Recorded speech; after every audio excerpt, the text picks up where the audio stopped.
My next Patreon question is from Andrew, who wants me to compare the runs of two actors who played the world's most famous secret agent. I remember in your Bond video from a few years ago, you were not very fond of both Roger Moore and Timothy Dalton, latter of which I remember you saying that you could not watch another Bond film for a while because of how much you disliked The Living Daylights. As for Moore, you pointed out that it was the first step to the franchise going a little off the rails for a while. Since both have a rather interesting history of their times as Bond, I'm curious to know which of the two you prefer overall in regards to portrayal in their movies. Regarding both of these Bonds, I do think Moore and Dalton have their strengths. However, when it comes to which one I prefer, I actually have to say Dalton, who has grown on me a lot lately.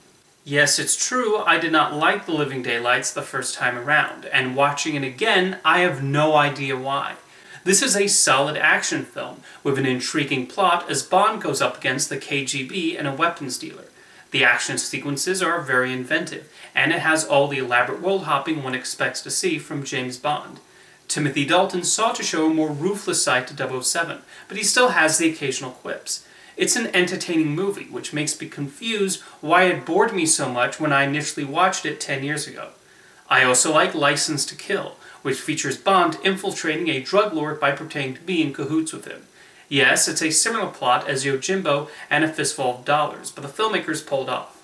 I like the concept of Bond going rogue, and the action scenes are able to be thrilling, explosive, and creative. They were definitely among the more violent Bond entries until the Daniel Craig era rolled along, and in many ways, those two films sought to bring the same edge to the character that Craig will be acclaimed for. It just arrived too early and too soon after Roger Moore's turn, so audiences weren't quite ready for it. It's a shame Dalton did not get to play Bond at least one more time, but you can thank legal issues with MGM for that one. I did not appreciate him at first, but I do now. As for Roger Moore, while he has a few good entries, I think a lot of his Bond movies went too far into silliness. To be fair to Moore, a little of this campiness found its way into Sean Connery's last official appearance in Diamonds Are Forever. However, I do think there's a difference between what we saw in that film and in Moore's first 007 movie, Live and Let Die. That movie features an action sequence where we frequently cut to a bumbling southern sheriff who feels like he will be more at home in The Dukes of Hazzard. I also find the quips said by Moore to be incredibly corny, even by normal Bond standards, and many of the plots aren't anything to write home about. You had films like Moonraker, which had Bond going to outer space. I'm not asking for realism from this series. After all, the Connery and Pierce Brosnan periods certainly weren't either. But there's a point where you begin to lose the audience's suspension of disbelief and go too far. It just did not seem like the series was taking James Bond seriously enough. One of them even has a climax where he dresses up as a clown. Not to say the Moore era did not have its positive qualities. I do think The Spy Who Loved Me and Octopussy are entertaining enough, and manage to overcome some of the silly aspects. The former is especially notable for introducing Jaws, one of the most memorable henchmen Bond ever came across. And despite the quality of some of the scripts he was given, you can tell how much Roger Moore enjoyed playing the role.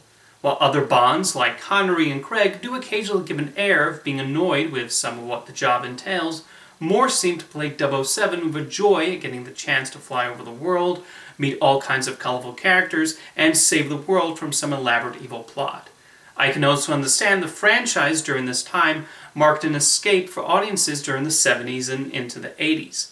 While most major movies in the 70s were often dark and gritty, reflecting the political mood at the time due to events like Watergate and the Vietnam War, the James Bond films were more uplifting and carefree. It's why people who grew up with Roger Moore look back fondly on his time, much like my generation will probably be nostalgic towards Daniel Craig. Anyway, do you prefer Dalton or Moore, and who is your favorite James Bond overall? Let me know in the comments, and thank you for your question, Andrew.